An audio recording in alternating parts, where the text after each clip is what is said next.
श्यामस्सुदर्शनधराभय सद्वरेतो भूम्यायुतो अखिल निजोक्त परिग्रहेश्च ध्येयो निजेशितनुभिः सकलैरुपेतः ಕೋಲೋಹರಿಹಿ ಸಕಲವಾಂಚಿತ ಸಿದ್ಧಯೇಜಃ ಅಂತ ಅಲ್ಲಿ ದರ ಅಭಯ ಅದು ಅಂದರೆ ಸುದರ್ಶನ ದರ ಅಭಯ ಅಲ್ಲಿ ಸುದರ್ಶನ ಮೇಲ್ಗಡೆ ಕೈಯಲ್ಲಿ ಒಂದು ಚಕ್ರ ಶಂಖ ಮತ್ತೆ ಅಭಯ ಮತ್ತೆ ವರಮುದ್ರೆಗಳಿಂದ ಇರುವಂತಹ ವರಾಹದೇವರನ್ನು ಚಿಂತನೆ ಮಾಡಬೇಕು ಅಂತ ಹೇಳಿದ್ದಾರೆ. ಅದು ಲಕ್ಷ್ಮೀ ಸಹಿತನಾದಂತಹ ಭೂಮ್ಯಾಯುತಃ ಭೂಮಿಯ ಸಹಿತನಾದಂತಹ ಚಿಂತನೆ ಮಾಡಬೇಕು ಅಂತ. ಈ ರೀತಿ ಆ ತಂತ್ರಸಾರದಲ್ಲಿ ಹೇಳಿರುವ ರೀತಿಯಲ್ಲಿ ಈ ವರಾಹ ರೂಪ ಕಲ್ಪನೆ ಇರೋದು ತುಂಬಾ ಕಡಿಮೆ.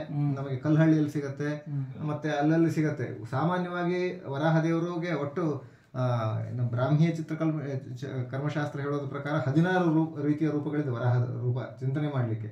ಅದರಲ್ಲಿ ಈ ರೂಪ ವಿಶಿಷ್ಟವಾದ ರೂಪ ಆಚಾರ್ಯರು ನಮಗೆ ಹೇಳಿರುವಂಥದ್ದು. ಅದರಲ್ಲಿ ಈ ತರ ವರಾಹದೇವರು ತೊಡೆಯ ಮೇಲೆ ಲಕ್ಷ್ಮೀದೇವಿಯನ್ನು ಕೂಡಿಸ್ಕೊಂಡಿರುವಂಥದ್ದು, ಯಾಕಂದ್ರೆ ಎತ್ತುಕೊಂಡಿರುವಂಥದ್ದು, ಶೇಷನ ಮೇಲೆ ಕಾಲಿಟ್ಟಿರುವಂಥದ್ದು ರೂಪಗಳು ನಮಗೆ ಸಾಮಾನ್ಯ ಸಿಗುವಂಥದ್ದು.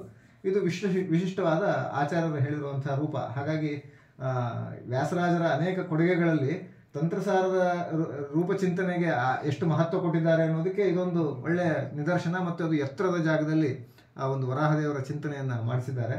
ಎದುರುಗಡೆ ಪ್ರಾಣದೇವರ ಚಿಂತನೆ ಇದೆ.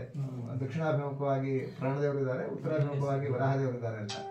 ಇಲ್ಲಿ ನಾವು ವಾಸ್ತವಿಕವಾಗಿ ಅಹೋಬಲಕ್ಕೆ ಹೋದಾಗ ನವನಾರಸಿಂಹದಲ್ಲಿ ಒಂದು ನರಸಿಂಹ ಅಲ್ಲ, ವರಾಹ ಅದು ಅದು ವರಾಹ ಮತ್ತು ನರಸಿಂಹನನ್ನು ಒಟ್ಟೊಟ್ಟಿಗೆ ಚಿಂತನೆ ಮಾಡುವಂತಹ ಕ್ರಮ. ಹಾಗೆ ಇಲ್ಲಿ ಕೂಡ ಒಂದು ವರಾಹ ದೇವರ ಪಾದದ ಕೆಳಗಡೆ ನರಸಿಂಹ ರೂಪಿಯ ಒಂದು ಚಿಂತನೆ ಬರುವ ಹಾಗೆ ಒಂದು ಶಾಲಿಗ್ರಾಮ ರೂಪದಲ್ಲಿ ಒಂದು ಶಿಲೆ ಬೆಳೀತಾ ಇದೆ ಅಂತ ಹೇಳ್ತಾ ಇದ್ದಾರೆ. ಮತ್ತೆ ವ್ಯಾಸರಾಜರದೇ ಒಂದು ಪ್ರತೀಕ ಇರೋದು ಮತ್ತೊಂದು ವಿಶೇಷ, ಪ್ರಾಣದೇವರ ಪ್ರತೀಕ ಇದೆ. ಇದಿಷ್ಟು ಈ ಚಿತ್ರದಲ್ಲಿ ಅಂದ್ರೆ ಇಲ್ಲಿ ಈ ಶಿಲ್ಪದಲ್ಲಿ ಕಾಣುವಂತಹ ವೈಶಿಷ್ಟ್ಯ. ಅದು ನಮಗೆ ವ್ಯಾಸರಾಜರು ಕೆತ್ತಿರುವಂತಹ ಅನೇಕ ಪ್ರತಿಮೆಗಳನ್ನು ಎಲ್ಲ ಕಡೆ ನಾವು ನೋಡ್ತೀವಿ, ಅಂದ್ರೆ ಪ್ರತಿಷ್ಠಾಪನೆ ಮಾಡಿರುವಂಥದ್ದು. ಸೌಂದರ್ಯದ ದೃಷ್ಟಿಯಿಂದ ಅದು ಅಲ್ಲಲ್ಲಿ ಆ ಲೋಕಲ್ ಯಾರು ಶಿಲ್ಪಿಗಳಿರ್ತಾರೋ ಅವರೇ ಏನೋ ಒಂದು ಮಾಡಿ ಅದನ್ನು ಮುಗಿಸಿ ಮಾಡಿರ್ತಾರೆ. ಅದು ಕೆತ್ತನೆ ತುಂಬಾ ಚೆನ್ನಾಗಿ ಆಗ್ಬೇಕು ಅಂದ್ರೆ ಯಾರು ನುರಿತ ಶಿಲ್ಪಿಗಳಿಂದ ಮಾಡಿಸಿರುವಂಥದ್ದು ಬೇಕು. ಆದ್ರೆ ಇಲ್ಲಿ ಇಷ್ಟು ಎತ್ತರದಲ್ಲಿ ನಾವೀಗ ಹತ್ಕೊಂಡು ಬಂದಿರೋದು ಸುಮಾರು ಏನಿಲ್ಲ ಅಂದ್ರೂ ಒಂದು 300-400 ಅಡಿ ಎತ್ತರದ ಮೇಲೆ ನೆಲದಿಂದ ಅಷ್ಟು ಎತ್ತರದಲ್ಲಿ ಬಂದಿದ್ದೀವಿ. ಅಷ್ಟು ಎತ್ತರದಲ್ಲಿ ಬರುವಂತಹ ಜಾಗದಲ್ಲಿ ಕೂಡ ಒಂದು ಇಷ್ಟು ಒಳ್ಳೆಯ ದೇವಸ್ಥಾನ ಮತ್ತು ಇಷ್ಟು ಒಳ್ಳೆಯ ದೇವಸ್ಥಾನಕ್ಕೆ ಸರಿಯಾಗಿ ಸುಖನಾಸಿ ಇತ್ಯಾದಿಗಳೆಲ್ಲ ಮಾಡಿ ಮತ್ತೆ ಒಂದು ಸುಂದರವಾದ ಪ್ರತಿಮೆ ಮಾಡಿದ್ದಾರೆ ಅಂತ ಹೇಳಿದ್ರೆ ಒಂದು ವಿಶಿಷ್ಟ ಅಧಿಷ್ಠಾನವನ್ನು ಚಿಂತನೆ ಮಾಡಿದ್ದಾರೆ ಅನ್ನೋದು ಸ್ಪಷ್ಟ.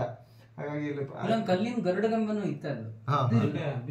ಇದು ಕಿತ್ತಾಕಿದ್ದಾರೆ ನೋಡಿ, ಇಲ್ಲಿ ಕಾಣಿಸುತ್ತಲ್ಲ, ಬಿದೋಗಿದೆ ಇಲ್ಲಿ. ಹಾಗಾಗಿ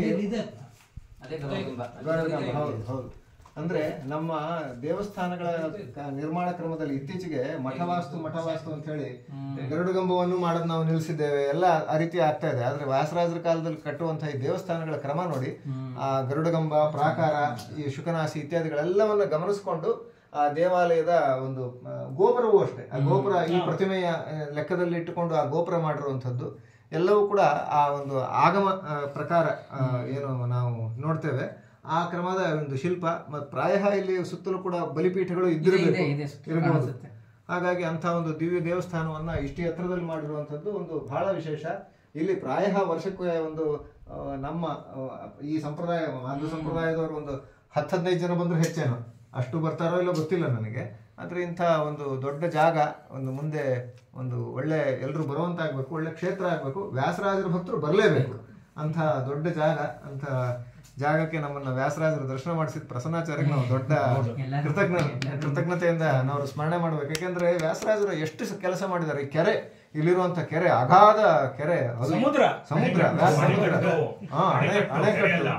ಅದು ಎಷ್ಟು 20 ಕಿಲೋಮೀಟರ್ ವ್ಯಾಪ್ತಿ, ಆ 2 ಪರ್ವತಗಳ ಮಧ್ಯದಲ್ಲಿ ಇದೆ ಆ ಕೆರೆ. ಅದ್ಭುತ. ಅಂಥ ದಿವ್ಯವಾದ ಕ್ಷೇತ್ರ. ನಾವು ಕೃತಾರ್ಥರಾದ್ವಿ ಅಂತ ಅನ್ಕೊಳ್ಬೇಕು. ಪ್ರಸನ್ನಾಚಾರ್ಯ ಜೈ. ನಿಮಿಷ